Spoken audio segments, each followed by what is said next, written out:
Muy buenas tardes, señoras y señores. Bienvenidos al atardecer de este miércoles, que es día 7 de septiembre de 2022. Hoy había un acontecimiento muy esperado. Generalmente no despierta gran interés la apertura del año judicial, pero este era un año muy especial porque la situación de la justicia está, como ustedes ya saben. Tampoco voy a perder ni un minuto en situarles en contexto porque lo saben de sobra. Es más, el propio presidente del Tribunal Supremo, que lo es también del Consejo General del Poder Judicial, Carlos Lesmes, ha empezado diciendo que la situación de la justicia es lamentable, que la credibilidad que tiene ante los ciudadanos es lamentable, que el prestigio que está perdiendo es absolutamente apabullante, cosas de esta naturaleza, cosa que por otra parte, insisto, desde mi modesto punto de vista no aportan nada nuevo a lo que ya sabemos las personas que más o menos estamos pendientes de lo que ocurre en nuestro país. Bueno, pues como la situación era esa, y como además no hay manera de que se llegue a un acuerdo para renovar el órgano de gobierno de los jueces, pues se esperaba con gran expectación la intervención hoy en la apertura del año judicial, con más expectación que en ningún otro año, lo que tuviera que decir el señor Lesmes. Y la verdad es que ha hablado con bastante claridad y ha repartido a diestro y a siniestro. Conviene aclarar que a diestro es a la derecha y a siniestro es a la izquierda, pero a ambos lados, no solo a un lado. Lo digo porque aquí luego cada partido político ha sido la lectura que más le convenía. Por ejemplo, ¿qué le ha dicho al Partido Popular? Le ha dicho al Partido Popular que por favor se siente a negociar con el PSOE, que cumpla la Constitución y que cumpla la ley y que no supedite esa reunión a ninguna condición futura. Hoy vuelvo a reiterarlo. La renovación del Consejo debe acometerse con urgencia y de conformidad con la legislación vigente, sin que se pueda supeditar por ninguna fuerza política a sucesivas condiciones que impiden el cumplimiento del claro mandato constitucional del plazo, que no admite interpretaciones. O sea, más claro que el agua. Señores del PP, ya sé que ustedes lo que quieren es reformar el sistema de elección de los jueces, luego veremos que él está a favor de esa reforma, pero por favor, eso háganlo después de renovar el Consejo. Primero renuevan el Consejo y después hacen las reformas pertinentes. Lo prioritario, que es también en este punto concreto el propio discurso del presidente del gobierno. En esto Lesmes y Sánchez están de acuerdo. El Partido Popular debería sentarse a negociar, dicen ambos. Es discutible, pero ambos sostienen esa tesis. Y claro, en cuanto el Partido Socialista ha escuchado que Lesmes suscribía ese argumento, que es el que ellos estaban utilizando, inmediatamente han saltado y han rematado en plancha el balón que les ha centrado el presidente del CGPJ, Pilar Llop, ministra de Justicia. El presidente Lesmes ha dicho que la Constitución se tiene que cumplir sin condicionamientos. Evidentemente es un mensaje directamente dirigido al que es ahora líder del Partido Popular, al señor Feijóo. Estoy de acuerdo, señora ministra de Justicia. Es verdad, estoy de acuerdo. Creo que efectivamente eso es un aviso directamente dirigido al señor Feijóo. Dicho lo cual, ¿por qué no tiene usted la gallardía y la honradez de asumir también las críticas que Lesmes le ha dirigido a la izquierda, es decir, a su partido, es decir, al gobierno, es decir, a su ministerio, es decir, al presidente del gobierno? ¿Por qué usted esa parte la omite? ¿O es que no ha habido ninguna referencia de Lesmes de reproche al Partido Socialista? Claro que la ha habido, por partida doble. ¿Qué dice Lesmes? Que el sistema de elección actual de los jueces tiene que cambiarse cuanto antes. Pero no es menos cierto que dicho modelo genera una percepción negativa, muy generalizada, de politización, de manejo interesado por los políticos, compromete su apariencia de neutralidad y la confianza en la justicia. La reforma es, por tanto, ineludible y deberá abordarse con la mayor urgencia posible. Y ante esto usted no dice nada, señora Llop. También lo dicen desde Europa, ¿eh? Nos está diciendo Bruselas, oiga, España, si quiere homologarse a los estándares democráticos en cuanto al Estado de Derecho del resto de los países miembros, tiene que abordar esa reforma con carácter urgente. ¿El gobierno ha movido ficha en esa dirección, señora Llop? ¿Acusa usted recibo de esa petición del señor Lesmes o solo se apunta a lo que le conviene? Porque el señor Lesmes, aparte de esto, ha dicho otra cosa todavía de mayor calibre. Ha dicho: la reforma que hizo el Partido Socialista, es decir, el gobierno del señor Sánchez, desposeyendo al Consejo General del Poder Judicial de su capacidad para hacer nombramientos mientras estuviera en funciones, ha provocado una situación absolutamente calamitosa, un auténtico Palabras textuales del señor Lesmes, un auténtico estropicio. 18 meses después de su aprobación, los efectos de esta ley son devastadores. El Tribunal Supremo tiene 14 vacantes sin cubrir y en los próximos meses serán 20, lo que representa el 25% de sus efectivos. De las 116 presidencias de tribunales existentes en nuestro país, 49 de ellas no están desempeñadas por un presidente titular. El estropicio es tan grande que no se había producido una situación semejante en la cúpula española en toda la historia de nuestra democracia. ¿De esto no dice usted nada, señora Llop?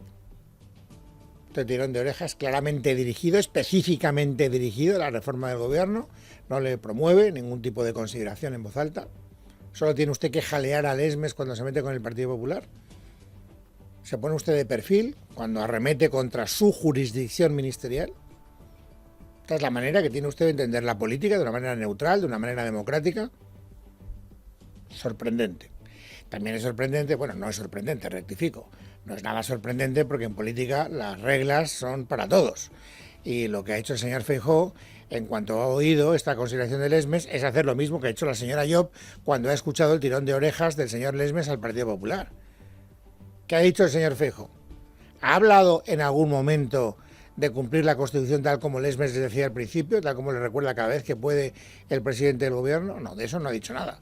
Ahora, del estropicio que ha organizado la reforma del gobierno, desposeyendo al Consejo General del Poder Judicial de los nombramientos mientras esté en funciones, claro que ha hablado. Ahí sí que no ha tenido ningún tipo de pereza a la hora de decir Lesmes tiene toda la razón del mundo, este es un gobierno infame. Las leyes que ha dictado el gobierno interviniendo el Poder Judicial, vaciando de competencias el Poder Judicial, prohibiéndole al Poder Judicial que nombre a los jueces del Tribunal Supremo cuando se producen vacantes, incluso a los jueces del Tribunal Constitucional cuando se produjeron vacantes, es un atentado a la independencia del Poder Judicial. Y esto lo ha hecho este gobierno. Ha modificado la ley orgánica del Poder Judicial y le ha dicho a los jueces y al Consejo que se quedan sin funciones. Bueno, hasta aquí lo que podríamos, concluir como balance provisional es que naturalmente cada partido barre en la dirección que le conviene y que no hay ningún síntoma de que esto se vaya a desbloquear.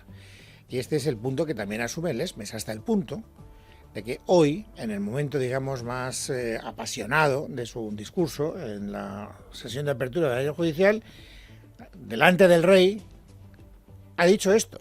Solicito pública y solemnemente al presidente del Gobierno de España y al jefe de la oposición, máximos responsables de los partidos políticos con mayor representación parlamentaria, que se reúnan con urgencia y lleguen a un acuerdo que ponga solución definitiva a esta situación insostenible que acabo de describir.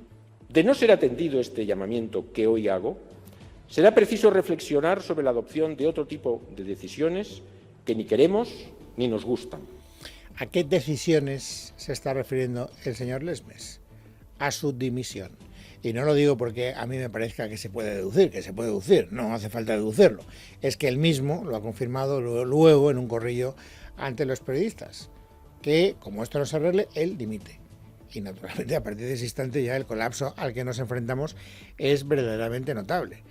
Ha acusado recibo el gobierno, la ministra Llop, de esa velada amenaza de dimisión del señor Lesmes. Pero para tratar de evitarla, no. Desgraciadamente, para ya, desde ahora, trasladar a la opinión pública la siguiente idea. Si Lesmes dimite, será un desastre para el Poder Judicial. Pero la culpa, ¿de quién será la culpa? Adivinen. Naturalmente, de Feijóo. Esa situación sería absolutamente escandalosa y se debería exclusivamente a la responsabilidad del Partido Popular, que provocaría que el presidente Lesmes, ubicado en una posición institucional, de responsabilidad institucional, al ver que no hay otra solución, adoptaría esa decisión que es exclusivamente personal y que, por otra parte, la ley orgánica del Poder Judicial permite. Bueno, esto, insisto, lo único que nos permite es ver cómo está el percal, que es una de las obligaciones que tengo profesionalmente, contarles lo que está pasando para que ustedes lo tengan claro. Luego, a la hora de analizarlo, a la hora de sacar algún análisis, yo creo que esto no parece presagiar ningún tipo de desbloqueo a corto plazo. Es verdad que el Partido Popular ha difundido a través de los canales habituales, es decir, de WhatsApp y de las redes sociales, una especie de información, digamos, off the record, corrillos del Partido Popular, pero vinculados al Partido Popular, reconocidos y difundidos como tales por el Partido Popular, por lo tanto, con certificado de garantía, diciendo que el señor Feijóo está dispuesto a sentarse a hablar con el gobierno, siempre y cuando las condiciones que él ha puesto se mantengan. Por lo tanto, ¿sentarse incondicionalmente? No. Sentarse si se respetan las condiciones que el Partido Popular había impuesto. Entre otras, para no hacer esto muy largo, que el gobierno retire la ley que impedía que el Consejo, durante su periodo de funciones, estableciera nombramientos en el Supremo y en el Constitucional. ¿En esas condiciones se va a sentar el gobierno? Pues no tengo ni idea, porque ya saben ustedes que la política es imprevisible. Pero no parece que se estén dando las condiciones para que se produzca esa reunión. Y aquí hay una cuestión de fondo interesante porque, en fin, siempre hay algún interés político concreto que justifica el hecho de que de repente un gran puchero entre en ebullición. Ahora el puchero de la justicia entra en ebullición. ¿Por qué? Pues porque mañana se tiene que reunir el Consejo General del Poder Judicial. El Consejo General del Poder Judicial no puede nombrar magistrados del Supremo, porque el gobierno lo impide. Pero sí puede nombrar, porque el gobierno lo autorizó después de haberlo prohibido, los nombramientos de los magistrados del TC. Y como cambian las mayorías, y al gobierno le interesa tener mayoría progresista en el Tribunal Constitucional, necesita urgentemente que los nuevos magistrados sean designados. Y 2 le corresponden al Consejo General del Poder Judicial. Hay un sector, no pequeño, dentro del Consejo General del Poder Judicial que no quiere que mañana se produzcan los nombramientos. Lesmes quiere. Pero hay varios vocales que no quieren. Uno de los vocales que no quiere es Juan Manuel Fernández, que hoy ha estado en la cadena COPE. Y ha dicho, una cosa es que no queramos nombrarlos mañana, y otra cosa es que no queramos nombrarlos. No es verdad, ha dicho, que estemos en una actitud de boicot o de bloqueo. Somos jueces y además somos el órgano que defiende la independencia judicial y por lo tanto tenemos que observar la ley porque de ahí deriva nuestra legitimidad democrática y por lo tanto no está en nuestro ánimo en absoluto el bloquear o ser obstruccionistas. Pero quiero recordar que la ley, esta ley que nos devolvió esta competencia, se aprobó a finales de julio, el 27 de julio, y se marcó como plazo para hacer los nombramientos el 13 de septiembre. Como se puede adivinar fácilmente, este es un plazo de una premura que hace muy difícil el que se pueda cumplir este plazo. Yo creo que ahí están todas las claves. No queremos boicotear, vamos a nombrar a los magistrados, pero necesitamos tiempo para llegar a un consenso. Y mañana no hay tiempo para llegar a ese consenso. Por lo tanto, que pierda toda esperanza el Partido Socialista de que mañana haya una mayoría cualificada en torno al nombramiento de los magistrados. Vamos, algo que cambie mucho en las próximas horas de manera inopinada la situación. Esto es lo que les puedo contar. Claro, en torno a esto hay siempre muchas declaraciones que a mí me parecen, la verdad es que este es uno de los terrenos en los que yo más me indigno, porque considero que uno de los pilares, bueno, no es que lo considere yo de manera original, quiere decir que esto es una teoría universalmente conocida.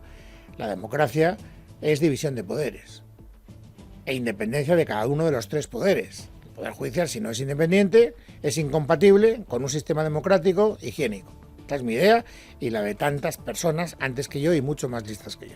Bueno, declaraciones de una ministra del Gobierno, Ione Belarra, hablando de los vocales del Consejo General del Poder Judicial que no quieren nombrar mañana a los magistrados del TC.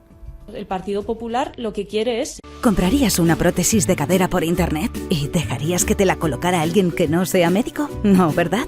Entonces, ¿por qué compras la ortodoncia, el blanqueamiento dental o la férula de descarga si los tratamientos bucodentales son complejos y han de ser personalizados? Consulta con un dentista de tu confianza. Pon la salud de tu boca en buenas manos. Colegio de Odontólogos y Estomatólogos de Madrid. Seguir protegiendo a sus corruptos, lo que quiere es seguir haciéndole oposición al gobierno a través del Poder Judicial, y eso es absolutamente intolerable en una democracia. Entonces, lo que está pasando es gravísimo y no es que haya una crisis institucional, es que el Partido Popular, el principal partido de la oposición, ha generado un golpe blando en España que yo creo que nuestra democracia no se puede permitir. Es decir, para que lo entendamos todos, los jueces, los vocales del Consejo General del Poder Judicial no son nada más que mandados, que marionetas del Partido Popular, que ha dado un golpe blando y que trata de hacer oposición también a través de los jueces. No tenemos jueces independientes, según la señora Belarra, no. Tenemos marionetas al servicio de un partido como el Partido Popular. Y esto lo dice una miembro del gobierno, que contribuye, naturalmente, como todo el mundo entiende, a prestigiar al Consejo General del Poder Judicial y a hablar bien de la democracia española. O sea, esto es perfecto. Esto, desde luego, le devuelve, señora Belarra, el prestigio a la justicia española. Y, desde luego, refuerza la solidez de las instituciones y la opinión favorable que tienen los españoles de la Administración de Justicia, que sí, a que consigue usted todos esos efectos con declaraciones tan verdaderamente grotescas como la que acaba usted de pronunciar. Una cosa que a mí me deja verdaderamente pasmado. Es verdad que esto ya se está instalando en la vida política en otros muchos ámbitos, ¿eh? Por ejemplo, ayer en el debate del Senado, luego hablaremos de eso, a mí me sorprendió mucho que, por ejemplo, el presidente del gobierno se queja lastimosamente de que el PP o alguien cercano al PP alguna vez cuestione la legitimidad del gobierno. Yo soy de los que creen que este es un gobierno absolutamente legítimo, que quede claro. Bueno, cada vez que alguien desliza la idea de que este no es un gobierno legítimo, se cabrea como una mona, ayer lo vimos en el Senado, el señor Sánchez, y dice que eso es desprestigiar la democracia. Y tiene razón. Ahora, a continuación, dice que el principal partido de la oposición es una sucursal de los poderes oscuros y tenebrosos de esos señores orondos que fuman en pipa, o en puro. O sea que eso no desprestigia a la democracia. Que el principal partido de la oposición no sea nada más que una sucursal, que títeres, una vez más, de poderes económicos que no pasan por las urnas. Eso habla bien del sistema democrático de nuestro país, ¿no, señor Sánchez? Esto prestigia mucho la democracia española. Me quedo perplejo. Bueno, pues esto de Yone Belarra va exactamente en la misma dirección. Bueno, no me quiero enrollar mucho, que ya lo he hecho, ya se sabe que uno tiende siempre, como es la cabra tirada al monte, ¿no? Pues ya saben ustedes, yo soy la cabra y el enrolle es el monte. Quiero seguir hablando de Belarra ya rápidamente y en otro contexto, porque hoy Belarra ha dicho otra barbaridad, en mi modesta opinión. Esta. Yo creo que es importante que esta propuesta salga adelante. Hay mucha gente que lo está pasando realmente mal y, por tanto, es una propuesta que respaldamos totalmente. Si no hay voluntad de acuerdo por parte de las grandes empresas, yo creo que tendremos que pensar en algún tipo de mecanismo obligatorio, porque en estas circunstancias yo creo que es importante que el Gobierno tenga claro qué intereses defiende, a quién defiende. Si hace falta medidas obligatorias, pues también las impulsaremos. Bueno, se me había olvidado decir antes, y pido perdón por ello, que estaba hablando a propósito de la propuesta de Yolanda Díaz de topar algunos alimentos en la cesta de la compra, de topar el precio. Fíjense que lo que dice Belarra es algo distinto a lo que ha dicho hasta ahora Yolanda Díaz. Yolanda Díaz habla, ahora lo oiremos, de llegar a un acuerdo con las partes. Cuando le decían desde el PSOE, oiga, que no se pueden topar los precios, que no se puede intervenir en el mercado, que eso va en contra de la legalidad. Y entonces Yolanda Díaz decía, no, yo no estoy hablando de obligar a nadie, estoy hablando de llegar a un acuerdo con las partes. Sin embargo, ya ven ustedes que Belarra abre un nuevo frente con Yolanda Díaz, se desmarca de esa propuesta y dice que si es necesario obligar, obligarán. Es decir, entrarán en la ilegalidad de la que quiere huir una parte del gobierno. Fíjese que hoy María Jesús Montero, la ministra de Hacienda, queriéndole echar una mano a Yolanda Díaz, decía exactamente lo contrario de lo que acabamos de escucharle a Yone Belarra. No, si nosotros no vemos con malos ojos, decía la señora Montero, la propuesta de Yolanda Díaz, porque ella no quiere imponer nada, lo que quiere es llegar a acuerdos. Mire, hasta donde yo he escuchado es que no ha habido ninguna propuesta respecto a que se haga una regulación, una intervención de los precios máximos de esos productos. Yo escuché atentamente también en el día de ayer a la propia vicepresidenta y de lo que habló, en lo que el Gobierno está permanentemente empleándose a fondo, es en el diálogo con el sector de las grandes distribuidoras. Bueno, pues ahora que se aclare, ¿no? Primero esto empezó siendo una guerra entre Yolanda Díaz, Unidas Podemos, y la parte socialista del gobierno, con Luis Planas a la cabeza, que fue el primero que reaccionó, y ahora se ha convertido, fíjense, en un lío interno de Unidas Podemos, porque ahora es Yone Belarra la que dice algo distinto a lo que estaba diciendo Yolanda Díaz.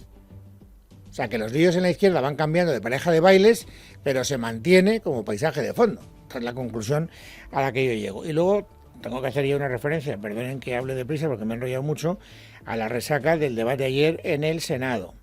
Escuchen la lectura que ha hecho Alberto Núñez Feijóo horas después de protagonizar ese debate al que aquí en este programa asistimos casi en directo. Y ayer ha quedado claro, al menos durante casi una hora, que el presidente del gobierno se convirtió en jefe de la oposición, por cierto, bastante bronco y bastante nervioso, y que el jefe de la oposición pues fue objeto del mayor ataque furibundo por parte del primer ministro de un país. La verdad es que, claro, ustedes podrán decir que se me ve el plumero. Tienen ustedes todo el derecho del mundo a decirlo, pero es que yo estoy bastante de acuerdo con esta consideración del señor Núñez Feijóo. Lo dije ayer, haciendo una valoración a bola micrófono de lo que yo había visto y lo vi íntegramente. Es decir, que es raro que el presidente del gobierno quiera convertirse en jefe de la oposición de la oposición. Y efectivamente el tono fue bronco, muy bronco. Durante 45 minutos el presidente del gobierno, diga él lo que diga, insultó de una manera bastante clara al jefe de la oposición. Algo que, por cierto, el señor Feijóo también suscribe. Porque que el jefe del gobierno se dedique en tono nervioso y faltón a atacar al jefe de la oposición es lo contrario de un régimen democrático ordinario, ¿no? Por lo tanto, le dije a mi compañero Javier Maroto, oye, yo ya soy el presidente del gobierno y tengo un jefe de la oposición que realmente es un faltón, ¿no?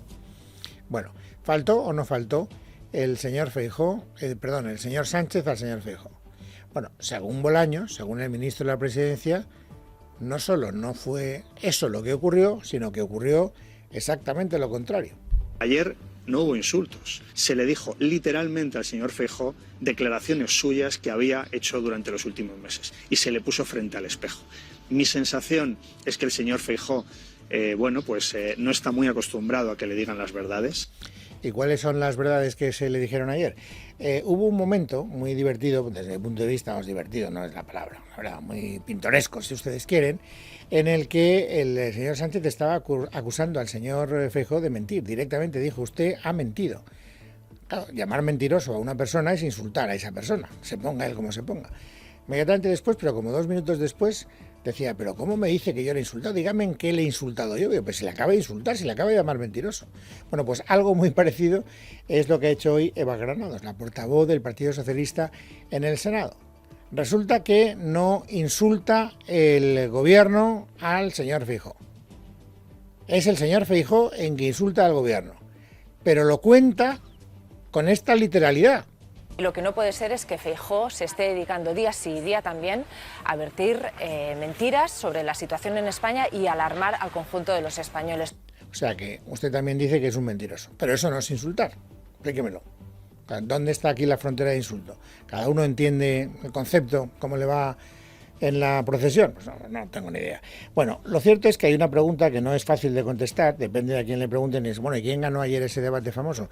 Hay una encuesta hoy en el diario El Mundo muy interesante que dice que estuvo muy igualado, es decir, ganó por décimas Feijóo según esta encuesta de Sigma 2 hecha para el diario El Mundo. El 50,1% piensa que ganó el señor Feijóo, pero el 49,9% piensa que ganó el señor Sánchez, por tanto, máxima igualdad.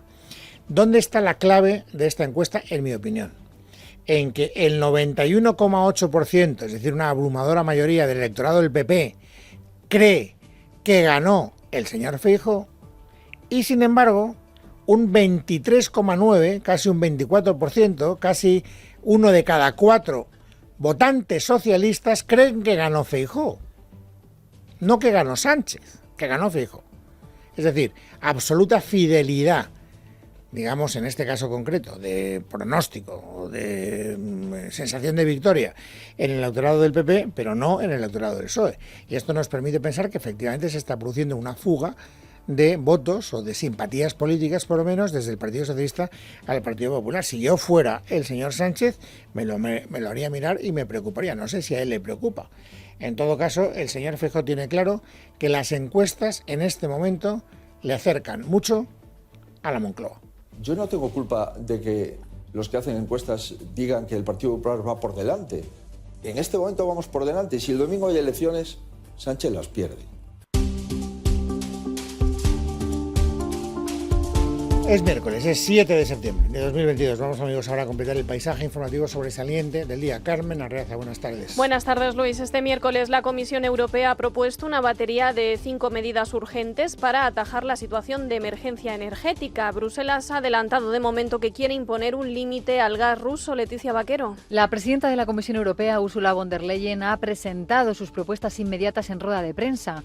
Quiere reducir el consumo eléctrico en horas punta. Va a ser obligatorio y lo ha llamado ahorro inteligente de electricidad, ayudar a las familias, pero también a las empresas energéticas para hacer frente a sus problemas de liquidez por la volatilidad de los precios del gas, ante el riesgo de la paralización del mercado energético. A pesar de ello, va a imponer un impuesto a las empresas del petróleo y del gas.